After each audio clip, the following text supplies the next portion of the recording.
Everybody get up! Everybody needs to understand that I'm more than simply a hype man for this rap group. Just like Geico is more than just a company that can save you money. Geico also has fast and friendly claim service, so they can help you when you need it most. And while I do love being a hype man, I also love reading for children's audiobooks. Like Little Bo Peep, she lost the sheep, and she don't know where to find them. Yo! Geico. Expect great savings and a whole lot more. I'll let you know. Blog Talk Radio. Every author has that one story that hits close to home for them. This is Yvonne Mason's. This book is very personal to me. The 50s has been idealized as a time of prosperity and growth for some. Those with mental and physical challenges often faced scorn and ridicule, and were destined to be left in so-called hospitals to wither and die. Dreamcatcher, Failure Was Never an Option, is the uplifting story of a man named Stan and his family's courage to defy the odds and succeed in an era where no merit was seen in the challenged. It is the true story of my brother who was mentally and physically challenged. It is because of my brother Stan that I am a successful author. Dreamcatcher, Failure Was Never an Option is available through Amazon and BarnesandNoble.com now. Good evening, ladies and gentlemen. Guess what? It is Saturday night. And no, we're not at the movies. And yes, that was a song. But that being said, this is Off the Chain. I am your host, Yvonne Mason. And yes, that was a piece of shameless promotion. It is my book, Dreamcatcher, Failure Was Never an Option. And that book is the reason I am successful, as the ad by my friend Chris Dunham states. And if everybody needs a good ad man, and he is it. I'm going to tell you, this man is fantastic. He does all of my voiceover ads, and I couldn't ask for a better ad man because he knows exactly how to do it, when to do it, and how to do it. So if you were looking for a good ad man, he also has his own show on Friday nights called the Friday Night Freak Show, and he can also do an ad for you, and he will play it on his show. So contact him. He's on my page. Contact him and tell him I sent you and get him to do some work for you. Tonight, I'm bringing back an author that has been here before, as I do all of my guests, because I firmly believe that one time is not something that helps my guests. You bring them back over and over, and they gain a following on this show. It happens. I learned that trick from watching the old Johnny Carson shows, and what Johnny would do is he would bring his guests back, and then 3 or 4 months down the road, he'd bring them back again, and what he would do is as he brought them back, he would put them later in the show, and it was like a hook to keep you watching the show until that guest came on. So this is what I do. I bring my guests back, number one, because I appreciate them so much. They work very hard at their craft, and number two, it's another avenue for them to get out there and be heard, because this show, ladies and gentlemen, is heard all over the world now, literally all over the world, even in places I never heard of. As on this show alone, just this show, not the podcast, this show, as of this morning, we have 3,028 listeners. And the most listeners that we get are out of Australia. So for all of my Aussie friends, thank you so much for your support. We appreciate it. Now, when you add the podcast into the count, we are at 7,860 listeners. That is 2,140 listeners away from my goal of 10,000 listeners. This show has not even been on a year yet. Won't be a year until July 29th. And we are already very close to 10,000 listeners with all the podcasts and with the show itself. I could not be more pleased, and I am pleased not for myself, because this show is not about me. Yeah, I do my shameless ads, but it's about the people that I want to see succeed. It's about my guest, and I appreciate them so much, and I'm so humbled that they're willing to spend an hour of their time with me. And it encourages me, and it keeps me happy to be able to bring them back and see them get a following on the show and see them do well, because I'm only as successful as they are. They are the driving force behind this show. I'm just, as our new president says, I'm just the messenger. I'm just the facilitator. So tonight I have brought back author Gary Starta. And he is a former journalist who has studied English and journalism at the University of Massachusetts in Amherst. His love for science fiction compelled him to write his first novel, What Are You Made Of?, published in 2006. So he's been publishing about as long as I have. Inspired by Isaac Asimov, the science fiction novel focuses on intelligent artificial life and whether sentient androids should possess the same rights as humans. Now, not only that, but he also has published a Caitlin Diggs series and a few other things. But tonight, he is here to tell us about a new release, which I find very interesting. And I'm going to open up the phone lines because he's got a question for our listeners. So I'm going to open up the phone lines. The number is 516-387-1756. And when he asks this question, you'll understand the reason behind it. The name of the book is I Bought the Sun for $1. And I saw that title and I went, okay, has Gary gone into children's books, which is fine. There's nothing wrong with that, but it just didn't sound like him. Well, when I asked him a while ago, Gary, what is the age for this book? He says 18 and over. And I said, and I'm going to ask him again after I introduce him, what made him possessed to write this book. So welcome, my friend. I'm so glad you're back. Hey, yeah, thanks, Yvonne, and I really appreciate you having me. It is a tough road and a promotional road, to get the word out there about your book. So I have another one that just came out this week, and as you were saying, it's kind of out of the box, and that's what I always kind of intended to do. I didn't want to stay in one kind of niche, so I'm really kind of glad to hear that you didn't know, what is this? Like, this is outside the realm of what I've been doing.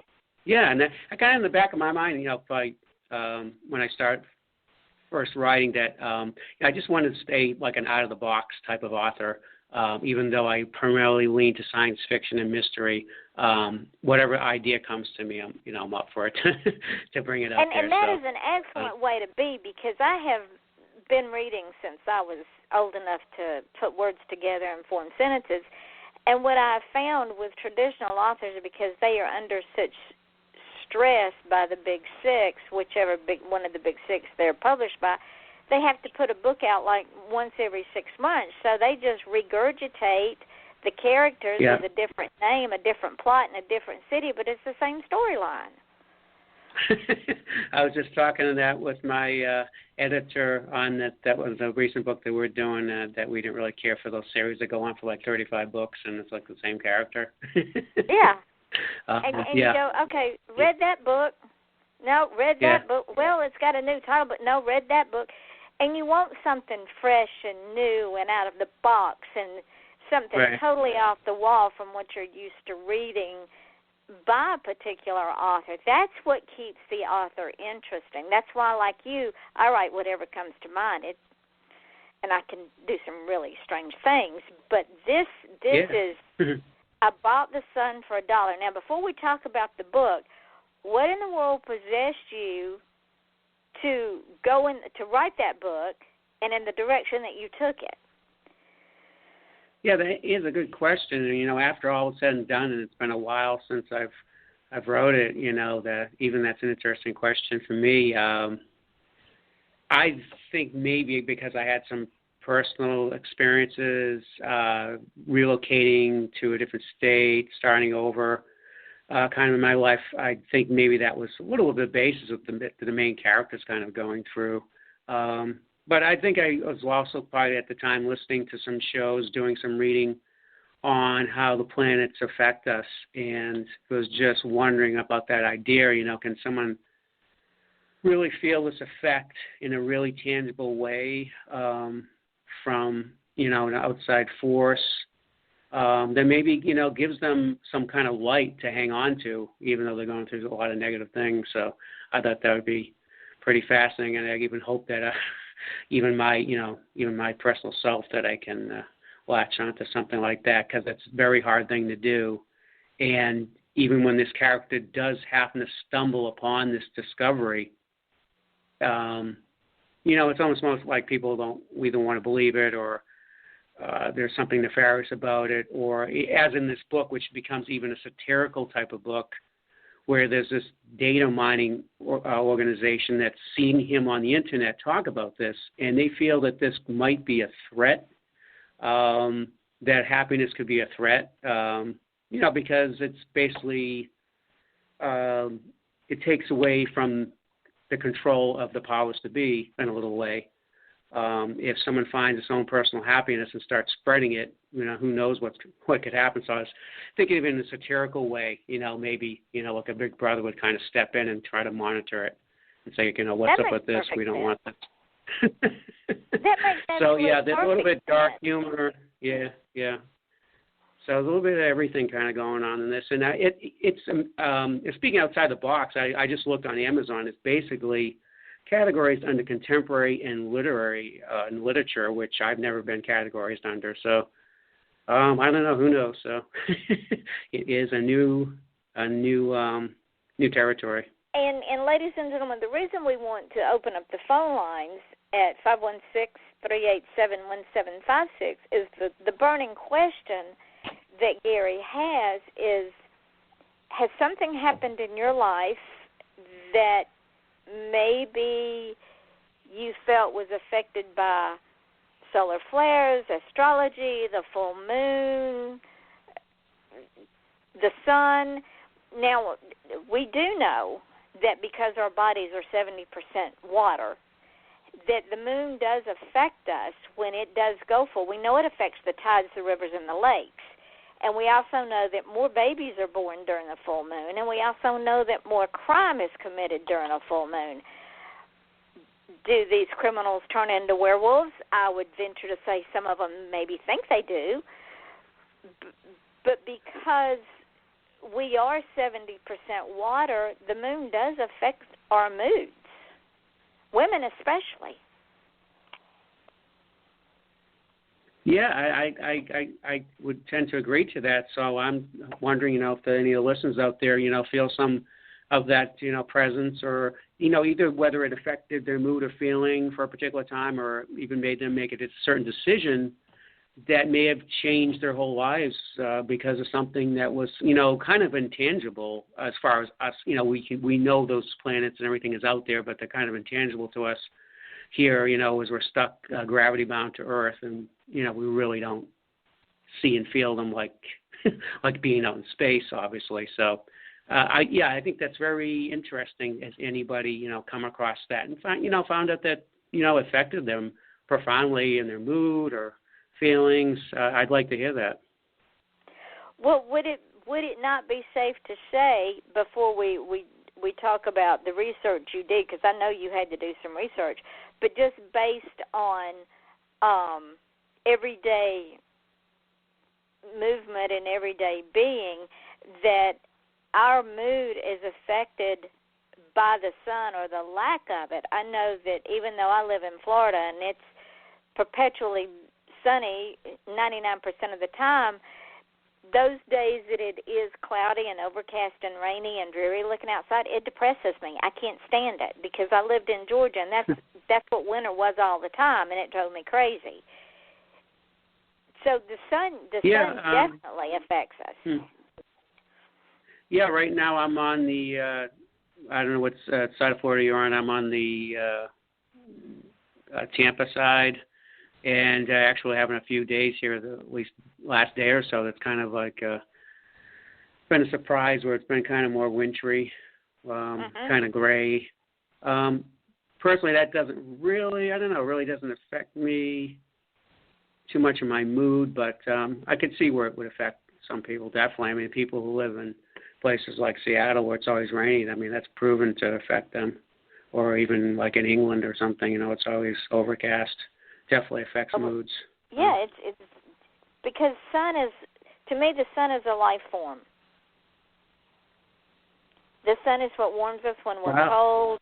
It's what makes the food grow. It makes the flowers bloom. Right. It makes the birds sing. So it's a life form within itself. So I would venture to say, yeah, it probably has affected a few people. Ladies and gentlemen, if y'all want to weigh in on this, the number is 516-387-1756, because we are very interested in hearing what you have to say. When you wrote this book, Gary, what all did you go and do research on to make it believable? Yeah, it was some books and radio shows that I've heard. You mentioned solar flares. That's also in this book, and that's a very real possibility. I mean, even though that sun is 93 million miles away, or how far away it is from us, it has influence not only in the light it sends us, vitamins it sends us. It can affect us in certain negative ways, too, with our skin. But there's also that idea of the solar flares and way we're set up now in our society, totally electronically dependent. If those solar flares hit us in a certain way, it can definitely knock out our power grids. And that would have more than just a passing, personal personal story to tell of how, something affected us. So, I mean, that would affect everybody in not so good a way. So that's also brought up in. It would knock I was about really 200 interested. years. Yeah. So I was really interested in the solar flare end of it too, and what could happen. And so it's kind of ironic that this character Timothy, where he finds the sun to be a blessing for him, also by the end of the book, also kind of discovers that there's also a thorn, there's also a dangerous side to this very object that he's gazing upon, and kind of, not so much worshiping, but in a little way. I mean, not so much as in the Asian way. He's not like, out there making sacrifices or something. But, it's really interesting if you go back in history and everything with the gods and like Ra, for, Egypt and everything, and sun gods. I mean, that's a whole other story. But I thought, looking at it in a modern time, what would its effect be? Did you study how the planets might affect us and the whole thing with astrology? And because it used to be way back when you had astrologists and people that did astronomy in the king's court, and everything that the king did was built on their predictions based on the sun, the moon, and the stars. Right. And now, if someone said that, they would say it was ridiculous. But, I mean, it's kind of like a battle between science, like you're saying, and those old beliefs. Science sometimes fighting it, but also I was just online and looking at an article where science was actually at least tying together that the planets affect the sun, affect the magnetic field in some way. So even the scientists are coming around to the idea of how that's affecting us. And like you said, with the moon, and especially with the tides and the water, how that affects us all, that pull on us. And, if that pull is on us, if it's pulling us along, especially our minds when a full moon is out, who knows what can happen with that. And it's all in sync. And the planets are all in sync with each other, and with the sun and with the moon. And if that magnetic field is broken, or like you say, a solar flare hits one of our grids, it wouldn't just knock out our power. It would knock out water. It would knock out vehicles. It would knock out telephones. It would knock out our computers. It would knock out gas stations. It would knock out NASA. It would knock out our Homeland Security, our airplanes. And that's a very real thing to think about. Yeah, and we're kind of really vulnerable because they're saying, all I've heard over the years, every time I've listened to this, at least 5 years or more on this topic, and still nothing's being done to protect the power grids. I don't know why we're taking that risk, taking that chance when it's probably more likely that something like that can happen than us being hit by an asteroid or something, which would be, equally terribly, have an equal terrible effect. So I think even though more people will tune into this, maybe we'll have some of those changes and at least get some protection. That would be an excellent idea, because Right. It could happen. Anything is possible because Mother Nature has her own wicked sense of humor. Yeah. So, this in your book, Timothy or Tim Right. has this life-changing experience. Right. Now, does he credit or blame this experience on the sun or on Mother Nature or on circumstances? Well, I mean, he's coming out of negative experiences, and he's initially coming, literally finding his light in this. I'm going to do a reading from one of the chapters where he actually stumbles upon it. So maybe that'll make it more clear. But it's something that he's excited about. He wants to tell other people about it. He goes on the internet to tell other people about it, and he feels he kind of owes the universe like a payment for finding this. So that's kind of how it comes across, that, it's kind of like putting $1 in a jar. That's why that title comes to be like, I bought the sun for $1, because basically he feels he found something really incredible at a bargain, basically. Do your reading, and let's discuss it, and okay. See if we can't get into this, because this is exciting. Okay, great. I'm glad you feel that way. So this is the part in the book where Timothy has yet again had another negative experience. Two robbers have tried to come into his home to steal some things, and he comes home and he finds it, the mess. And for the next day or so, he's kind of feeling tuned in to these people, whoever they were, that came into his house, like even in his dreams, and he swears he hears voices. So this is where it comes up in this chapter, that he's kind of thinking that he can still catch whoever these people are that broke into his home. So I'm going to read from chapter 3. Timothy responded to a faint sound in his sleep. It was distant, and it caused him to turn. His hearing attuned to the discord, it was the dam giggling again. Forcing his eyes open, he listened intently. No sound other than a clock ticking. Then a cat cried. Tossing his covers off, he slipped into slippers, grabbed a flashlight from a drawer, and bounded out his kitchen door. They've got to be there. They even startled the neighborhood cat. Timothy chugged along, breathing heavy, stabbing pain shooting through his barely protected feet. I'll get you, you bastards. It was still dark, and a few lights were on in the houses across the woods, peering at him like eyes. He surmised it was early morning. His alarm hadn't gone off yet. Fuck it. It was his usual catchphrase lately for everything, whether it was burnt toast or another bill he feared he couldn't pay. Timothy heard a stir in the woods to his right. He smiled, but it wasn't happiness that flashed across his face. He was invested in catching the bastards. His job be damned. He'd take a sick day. Why worry about serving out his last few days for a company that was shipping American jobs to India? The hunt continued, Timothy fumbling in the darkness. He nearly fell over a rock, but grabbed a thin tree trunk to regain immediate purchase. Leaves chattered underneath his feet as if they were cheering him on. A bird of some kind wailed from above, mimicking human language as if a parrot. Timothy's mind filled in what he thought the bird might be saying. Over there, over there. The pursuit continued until Timothy entered a small clearing. Trees and rocks circled the barren ground as if they respected it.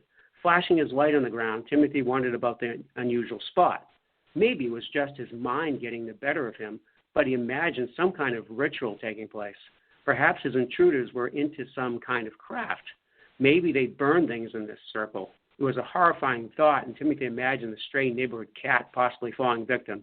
No, you'll pay for your crimes. Desperate, Timothy shined his flashlight this way and that with no regard to the beam's influence and that it was entering into homes across the way. A few more lights clicked on in the homes. more eyes focusing on his crazed witch hunt. Okay, why aren't you helping me? Timothy's face soured. He realized it was a selfish notion. What did these distant neighbors have to do with his robbery and decaying lifestyle? At that instant, Timothy recalled a phrase he heard in church as a boy. It was about helping yourself. If you helped yourself, you'd be helped. He wasn't quite sure if it was even a phrase. He'd become disenchanted with religion, and Kevin teased him about his agnostic stance on more than one occasion. One conversation became very heated. Well, how on the earth do you think the birds, bees, and the plants got here? There's a grand design, even right down to the beer you're swilling. They didn't speak for a few days.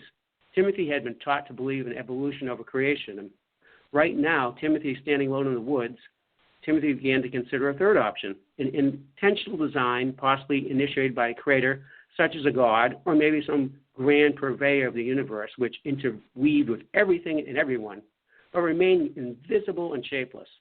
Kevin might even have an explanation for this, but Kevin wasn't here at the moment to ease his despondency. I'd like your assistance right about now, not that I won't do my part. Timothy shrugged his shoulders and clicked off the light. The beginning rays of dawn were cascading over the wooded area. Some spots glistened from the golden rays, and it appeared as if the leaves were on fire, glowing gold like small treasures. It was grand, possibly a grand design after all, just as Kevin said. What power the sun had, turning darkness into light. Maybe he hadn't really noticed or appreciated it before because he was always dashing off to work, annoyed and immersed in traffic and other mundane ventures. But where were the girls? He was certain he heard them, not in his sleep, but in his waking moments. His hand gripped the flashlight tighter with determination. Maybe they couldn't exist in the light and were with vermin who needed to scurry back into the dark, concealed vestige. If so, it was a small moment of victory for Timothy Ray. He took comfort in thinking the evil couldn't enjoy the golden moments of light. He dropped his flashlight and raised his hand skyward, inviting the light to wash over him. He mocked himself after a moment. Well, if this isn't self-love, I don't know what is. He chuckled. If Kevin could see me, he still wouldn't believe it. Timothy walked with purpose back home, confident he had chosen a new, informed path. Maybe not literally, but figuratively. He felt transformed and wondered if the cackle of the girls was not a taunt, but an invitation, in some roundabout way, to right his journey. Everything happens for a reason. It was another favorite line of Kevin's, who believed in synchronicity and that there were no coincidences. Attuned to light, love, and hope, Timothy entered his bedroom and rummaged through a drawer where his phone and iPad resided, switched off for the night. His ex had taken the big screen TV and computer. He reflected it was for the better because if she had left them, the robbers would have stolen them. No coincidences. He still had the means to connect with the outside world despite everything that happened, and Timothy was determined to make use of it. He Googled, searching for every fact he could find about the sun. It was almost 93 million miles away, but people had to wear sunscreen because its glorious rays were determined to reach them, no matter what. It gave us vitamins. It even gave us the intangible. It was a favorite metaphor for hope. It was too glorious to be ignored, so Timothy set his mind to earning it. He wondered how he could make a connection being so far away. Then he recalled people paid to have star systems named after them. It seemed a ridiculous idea, people paying for something they really couldn't own. How could anybody own faraway objects in the sky? He scratched at the stubble on his chin.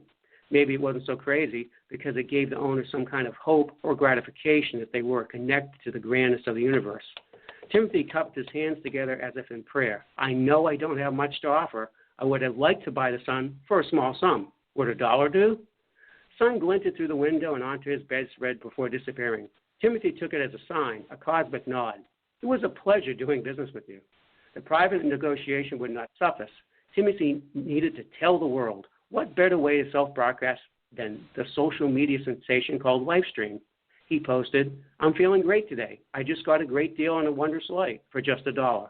As soon as Timothy posted the declaration, he felt anxious. Was it a good idea to broadcast the selling price? Now everyone would want what he bought. He read his post again and smiled. He had been cryptic, never referencing the sun by name. A reply to his post appeared a few seconds later. Sounds great. Wishing you all the success the day may bring. The post was by someone named Maggie, a woman he barely recalled befriending on the site. Wow. Timothy rubbed his hands together. Already people were sending him positive messages, near strangers at that.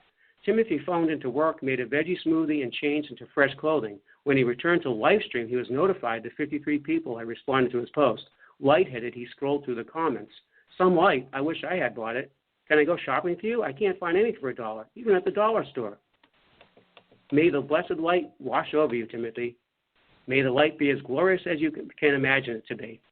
Timothy couldn't place the respondents as anyone he had ever corresponded with prior. He vaguely recalled befriending them, but nothing other than a passing hello was ever said between them. Suddenly and miraculously, all these positive people were on his side for a change. If only his ex could witness this.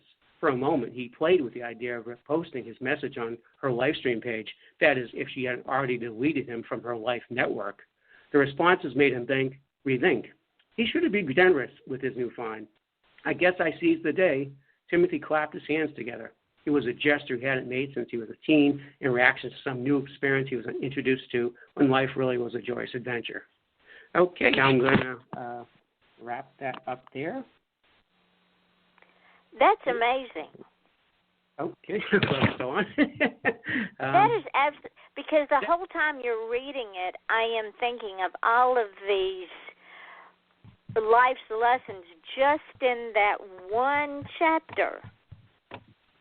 You have despair, you have anger, denial, thoughts of insanity. Then you have thoughts of hopelessness, but then you have hope. And with that hope comes other things. It came full circle. He went home, he said that he had found something and bought it for $1, and then all of a sudden he has all these people that he's never talked to before. It's a whole new bevy of friends that he has collected simply because he has hope. Yep, and that's really a good life lesson that he has, and he really needs it at that time because everything's really collapsing on him like a deck of cards at that point. I mean, to top it off, he didn't have enough bad things going, but some people were going to break into his home, and anybody who wants to pick up the book will find that those people are integrated right into the story, those two people. Hello? You lost one. Oh, you lost one. That is an absolutely amazing chapter just within itself. Ladies and gentlemen, we have opened the phone lines at 516-387-1756. Call us and chat with us. In fact, we have... Can you hear me, Yvonne? Yeah, I can. Okay, great. That's the line. Cut out. Sorry about that. That's okay. I'm going, why do I have Gary with two? Did you think I'd lost you? Yeah, we're talking about all those electrical interruptions, and there we go. There we go. There's one right there. But that one chapter is just, it's breathtaking. Because I can see this man, he's in total despair because I guess everything in his life turned to shit overnight. His wife left him, she took everything. Apparently he's not happy at his job, and then he gets robbed, and then he's hearing these voices in his sleep, and he's going to go catch them, and just you've done a really, really good job with that. Now I got to go buy the book. All right, cool. Just, I have found that, and most people will agree, that if we read something or we hear something with an open mind, and that's the clue with an open mind, that we're bound to learn something, whether it's on television, whether it's in a book, whether it's fiction, nonfiction. We can always manage to learn something if we read that something with an open mind, and listening to that one chapter with an open mind,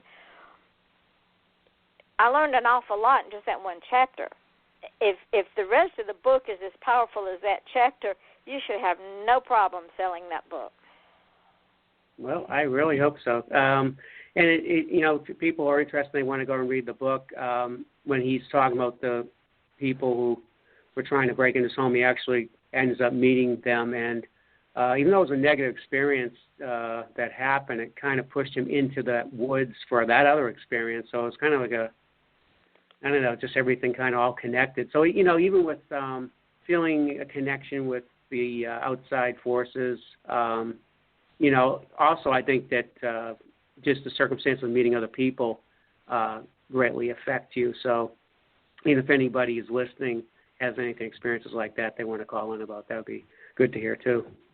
Absolutely. Well, that it doesn't matter what we do in our life, where we go, who we see, who we talk to, who we even pass by on the street. We leave a part of ourselves with that person, and we bring a part of that person with us. So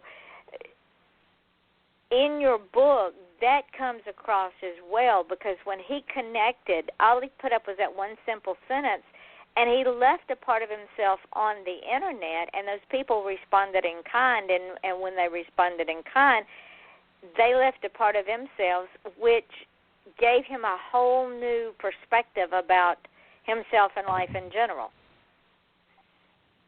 Yep. So I'm glad that you interpreted that way when I read it, because that's exactly what I was trying to, sum up and go for, in a nutshell. So I'm glad it was clear to you. Yeah, very clear. And also, I don't believe in coincidences. I believe that there is a grand scheme of things, and everything in our life happens for a reason. Sometimes we don't know what that reason is, but there is a big picture. And when we try to fight against that big picture or not understand there is a big picture, we hurt ourselves. And I'm not saying just lay down and let the world roll over us, but I'm saying that things happen for a reason. Yeah, I think so, because, even in that thread I was talking about in my personal life where these events happen and I end up moving from the Northeast and relocating down to Florida, that was definitely, it's in my mind of a pattern that would, even though it seemed really random and strewn all over the place at the time, it was like a path in itself. So I think so. I think people, if they look at events in their life, may connect that too. And sometimes we have to make a change in our life in order to take a different path to get us where we need to be, because we get so stuck in our own rut that we cannot get out of our own way to make those changes, because most of us are very much creatures of habit, and most of us don't like change. Yeah, that's definitely true. And, so this character really has to go through change big time. And now he's going to find, even though he's willing and he's opened himself up to this belief, he's going to face, some aftermath of it. And right away he's going to face aftermath when he meets this character right after this chapter, where he thinks he's found this new kind of like love interest, and this woman has ulterior motives based on his discovery. So I'm hoping that people will find that intriguing too as the story goes along, and it kind of gets into a little bit of like a satire on how society might look on something like this. And the things that we perceive to be are not always the things that they are. And I think that will come through in your book as well. Our perception of things are not always what they really are, but we put that perception out there, and we expect everybody else to fall in line too. Right. Now, so do you? Go ahead. No, you go ahead. No, I was just saying. I know the topic of your the book that you have, and it's from like a personal experience. So I know that that must be definitely a changing path for you. That has to be. So I think everybody has something along the line. Well, it was because my little brother, who wasn't supposed to do anything except sit in a corner and vegetate for the rest of his life, taught me more than I could ever teach him, because he doesn't believe in failure. Failure is never an option with him. So he'll just go headlong into things and just do them because he can. And when we say, Stanley, why'd you do that? Because I can. So, and this, to me, is what your character is getting ready to do. Because he can now. He's found a purpose. The sun did come up. It did warm him. There is a grand scheme. There is a path to take. Now he has to grab the bull by the horns and go take that path. Yep, and he has people around him, that's going to push him along that path, some hindrance as he goes along. He has that friend, Kevin, that he was talking about, and he's also going to come along to meet a professor who teaches astronomy, and she always had beliefs of like in Eastern ways that she can't really come out and teach in her classes because they're kind of looked upon as more astrological than astronomical. So she is really quite interesting too. So by the end, these characters all kind of reflect off each other, and we'll see what happens at the end if he can really retain his hope that he had, despite what he's going to be asked to go through.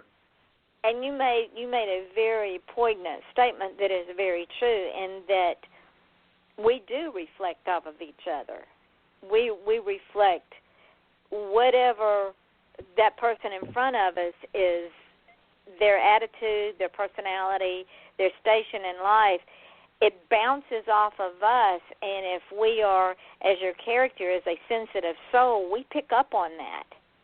So it's very important, I think, to always try to have a positive outlook on life, because you don't know whose life you might be saving that day. Right.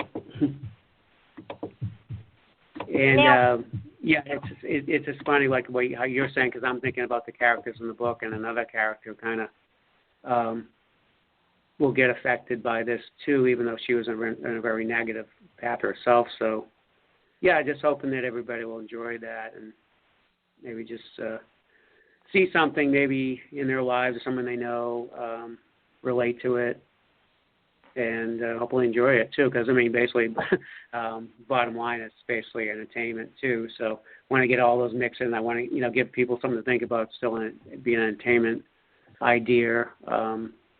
But I want it to be something that can really all still be plausible without having a science fiction element in it, and I think that has been achieved, because even like you said, the solar flares that could happen, they're a definite real possibility. That's not science fiction. No, and how many of us have been out somewhere or done something, or even just been at home or in the car, and we've had all this weighing on us, and we've been down in the bottom of that well, and then all of a sudden we have this epiphany, and that's what he had. He had an epiphany that it's going to be okay. Yeah. I think you have done an excellent, excellent job. I, for one, can't wait to read it and just dive into it and learn some life lessons myself. So thank you for publishing that. And ladies and gentlemen, it is I Bought the Sun for $1 by Gary Starta. And it's just been released. Go to Amazon. No, you can't go right now. You've got to wait until the show's over. But go to Amazon and order it and read it with an open mind and enjoy it, laugh, cry, do whatever, and get your life lessons and enjoy it for entertainment. Now, you've got a new one coming out. Yep, there's another one that's going to follow this. I'm hoping by at least March. This has been a project that began about May of last year. It involves my detective, Stanford Carter, and he has some big changes in his life going on too. He's a Bostonian by nature, and he was a detective, homicide detective for many years there, but he's asked to actually take on a new challenge and totally uproot himself to go to New York City, where he's going to join the FBI. So he has some real changes going on in his life, so to speak, too. Carter is a character that he's tried to base himself in Zen and meditation to deal with his work that he does, and maybe sometimes he's too immersed in it to to be really involved in real life. So he is kind of like in a yin-yang situation with his wife, Jill Seacrest, who works in forensics, and she is kind of like more off the shooting off the hip type of character than he is, and I think they both kind of reflect off each other. So I think that's another great adventure for them. I like to see this book, even though it has big overtones for being not only a murder book but a conspiracy book. I like it mainly to overlook at myself as a character-driven book. So I'm hoping that the characters will really catch on. So that book should be out in about March. Again, that'll be out in Amazon and everywhere else. And yes, ladies and gentlemen, he will be back. We're going to launch the book on this show, so he's going to let me know when it's getting ready to come so that I can set up the show and get him back on here, because this character sort of sounds like Gary himself. Because think about it, Gary. You wrote, I bought the sun for $1, and then this new one is getting to come out, and they both have the same theme of a change was in the wind. And that had to have been sort of cathartic to you from moving from New England to sunny Florida, where it's the strange and unusual and the old come to die. Yeah, that's definitely a cultural change. And we don't get in a hurry. I mean, like, I guess places are like, characters too in themselves, maybe, with the influence they have on us. So I'm hoping people will enjoy that. The other two preceding books people have seemed to like from the reaction I've got. And I think this is going to be a lot more kind of media book for us, delving more into the characters, their development, how they're changing.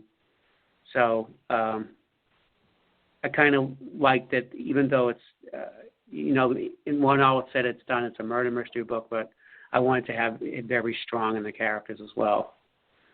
So anyway, that's going to continue with that one, and then I'm not going to, stray away from sci-fi. That's my love, so I'm going to be continuing on with that. I have a couple more books in stock, in hand, that need to come out, and those. So I think there's probably going to be at least even one more book after that this year, if not two. Sweet. That will come out. Very so, pleased. You've just become a regular on the show. Now, real quick, I have my notes in front of me, so correct me if I'm wrong. The first two in the Sanford Carter series is Murder by Association and Kindred Killers, correct? Okay, ladies and gentlemen, exactly. Go back and read those two books real quick. No, you can't go now. You got to wait till after the show. But get those two books, because the third one, The Killing Collective, is coming out end of March, 1st of April, and we'll launch it on this show. But also get I Bought the Sun for $1. I'm telling you, after that reading of that chapter, I have to get that book. Now, let me ask you this. When you moved from New England, which is a culture unto itself, to sunny Florida, which is not only a culture unto itself, but it is a mixture of north and south and east and west and just a whole conglomeration of people. Was it a culture shock? Did you have a hard time acclimating to your new place of living? Well, maybe not so much, because I went from England actually then to New Jersey, then was down to Florida. But I found that, there were so many transplants, like you're saying. I thought it was going to be more. I thought it would be more of a cultural shock, that it was going to be a lot more native. But I just see so many transplanted people here, too, that it really wasn't so much a cultural shock. I think the biggest shock for me is coming from, the weather. that you're talking about Georgia, but being kind of all that snow and everything, and changing to something where that just is not going to exist anymore. That was a shock in itself. Yeah, shorts and flip so flops. to get used to that temperature, Yep. Yeah. Do you know what we call evening dress around here, or formal dress around here? No. A pair of blue jeans and flip flops. Okay.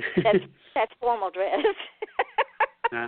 Because you will very seldom. I think I'm an oddity because I wear my cowboy boots and my blue jeans all the time, but you will mostly see people in shorts and flip flops, or shorts and sandals, or women in pedal pushers and sandals or flip flops. You don't see them in clothes like you do up north. Yeah, I mean, for that heat, you want to be more comfortable. I can understand that. So definitely have like a more casual and we have feel. 2 seasons. We have 2 seasons. We have snowbirds and no snowbirds. Yeah, exactly. You will know when they leave. You will know when they leave, because they'll leave right after Easter or right after Mother's Day, and you'll go, where's all the traffic? I can get into a restaurant without a 4-hour delay. Yeah. And then you'll know when they start coming back, because you can't get through the grocery store, you can't get in a restaurant, and you can't drive on the street because they're crowded. So just remember, we have 2 seasons, the snowbirds and no snowbirds. So believe it or not, we're going to run out of time. So tell the folks where you can be found in case they want to get in contact with you, which I know they're going to want to. Okay. I think the best thing is really head up to Amazon or just Google my name, Gary Starta, Starta. You'll find me that way, definitely on Amazon. If you want to find some of my books via Barnes & Noble, you can do that too. I Bought the Sun for $1 is also out in the Nook version, and I'm happy to say that my publisher will be putting out a print version of this book probably within 2 weeks. I'm excited about that because that's kind of like another way to get to reach people. I'm hoping to maybe contact some bookstores and see how that goes with that. I know there's always that battle. Some people preferring the paper over the electronic, and hopefully I can please both with that. So that's exciting. You mentioned at the beginning of the show how global it is, and this publisher is out of Canada, and when people go to read this, they'll notice Old English spelling of some of the words. So they have that's another kind of a cultural thing going on with this. But I'm really interested that you say that people all over the world are listening to us, especially in Egypt. As I told you in the last show, I'm really fascinated with Egypt and the pyramids. Yes. Some of my past books have definitely dealt with the pyramids and those mysteries. Will never not be fascinated by that either. So, who knows? I might write about that again. I know for sure within the last few months I came up with an idea that I want to get back and do another book about robots. That's kind of like a passion for me. You said in the beginning of the show that I was influenced by Isaac Asimov, and I think I have something else where I might have something to say about robots. And I think that the audience for that may be more broad. I think I might do something that might also be kind of like a young adult or a teen type book in that regard. So again, that's going to be new waters, treading new waters again. I just don't want to really. Yeah, I don't want to stay in that same box really. So who knows? Well, I know I asked you this at the last show, but I think it's important that people be told this over and over. It's like a reiteration because, I believe in dreamers. Our whole universe is made up of dreamers. Without the dreamers, we wouldn't have the books. We wouldn't have the inventors. We wouldn't have the paintings. we wouldn't have cars, we wouldn't have telephones, we wouldn't have gas stations, might not even have the printed word, because they used to write things on papayas and on cave walls. So because I believe in dreamers and I believe that people should make their dreams real, what would you tell someone who has a dream but they're afraid to take that leap? I mean, we all have that little voice in the back of our head that says, you're not good enough, you can't do this. What do you tell someone that they need to take that leap? That is funny, because actually someone told me to take that leap, and that's how I got involved in writing the fiction, because, as you said before, I was mostly nonfiction, writing as a reporter, and I never imagined myself doing fiction until someone really kind of actually pushed me in a way to do that. An actual person inspired me to take that leap, which I didn't want to make. I had a lot of doubts in my mind about coming up with stories, of changing to doing fiction, although I loved science fiction. And I had all these doubts running in the back of my mind until one day I plunged into it and just went for it. So if you really love it, I guess you just have to plunge into it. And maybe circumstances will happen where another person will encourage you to follow those dreams. Talk about it with someone, and maybe they'll give you the courage to go ahead and do it. But I think it's funny, because if that didn't happen, I probably wouldn't be doing this. I probably would be doing some writing. I don't know what, but and we would be so cheated. I'm just so happy, that I found another way to write, because after I was a reporter, I didn't really think that was going to be in the cards for me. So I'm glad I could go back to what I think was my roots and what I meant to do.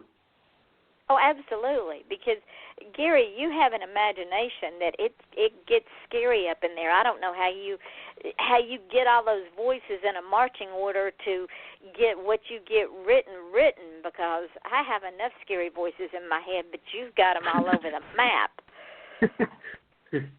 Yeah, isn't that weird how that works? I mean, I know anybody else who's out there writing fiction, and if they feel they can hear a character in their head, I think I said in the last show I had one identified, and she was a female character of all things, Caitlin Diggs. I seem to identify with her as being a real person, and I can hear her. And how odd is that? That's strange.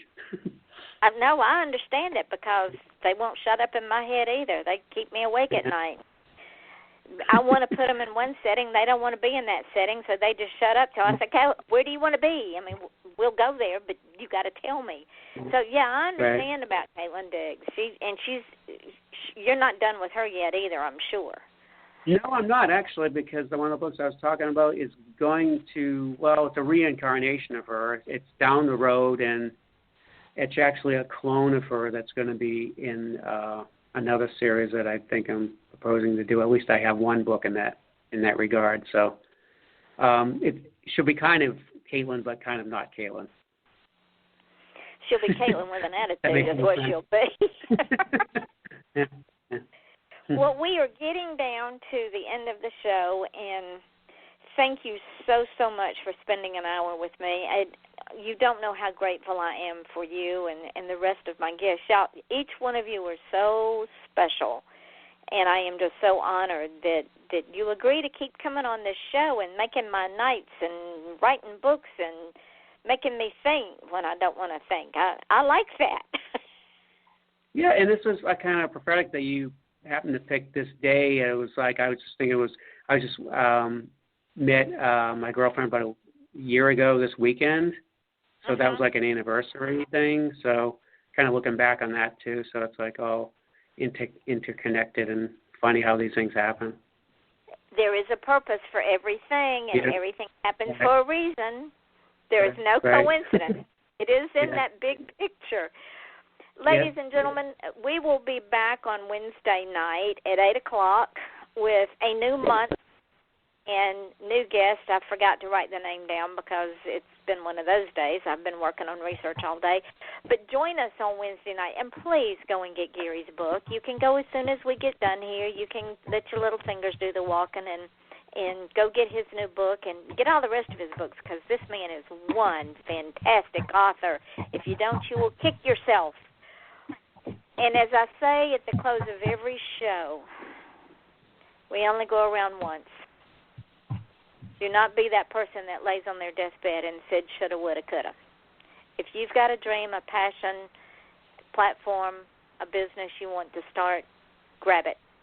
Run with it like you stole it, because you are important. And so on that note, leave you until Wednesday night at 8 o'clock. We say good night. So hang on, Gary.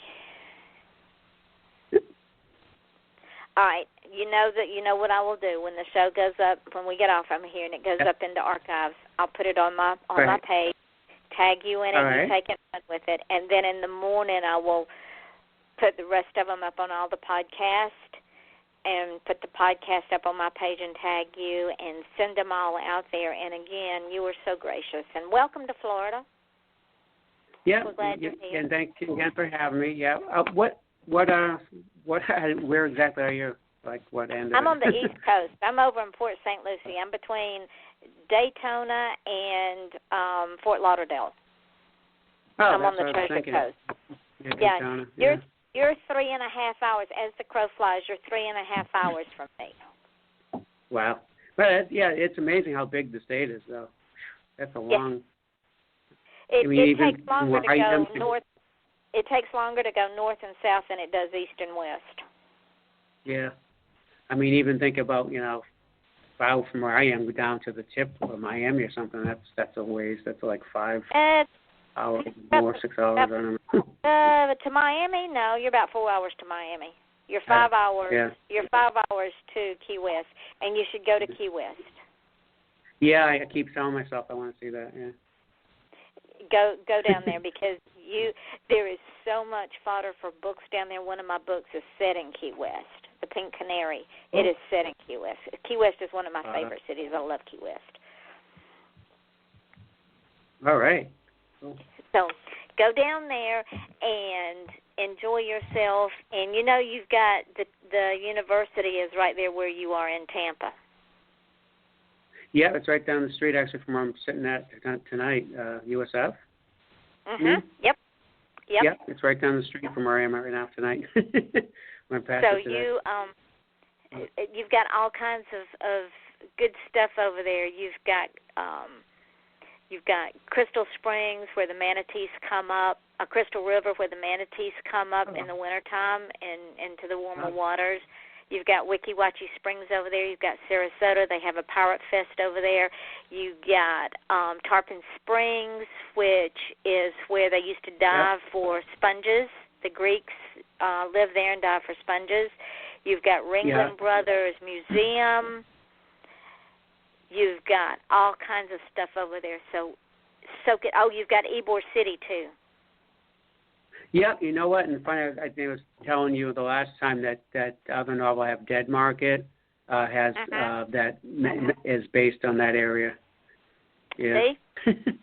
So you've got all kinds of just in your area alone, you've got all kinds of things to see, and then south of you've got the Keys, and there is nothing more beautiful. And if you've never read Tim Dorsey, you should read Tim Dorsey because he has his own two characters, Coleman and Serge is a serial killer, but he only kills bad people. And Tim Dorsey takes you on a trip of Florida and all of his books to out-of-the-way places where Serge and Coleman go, and they go to Key West quite a bit. So read him. He's got a new one out.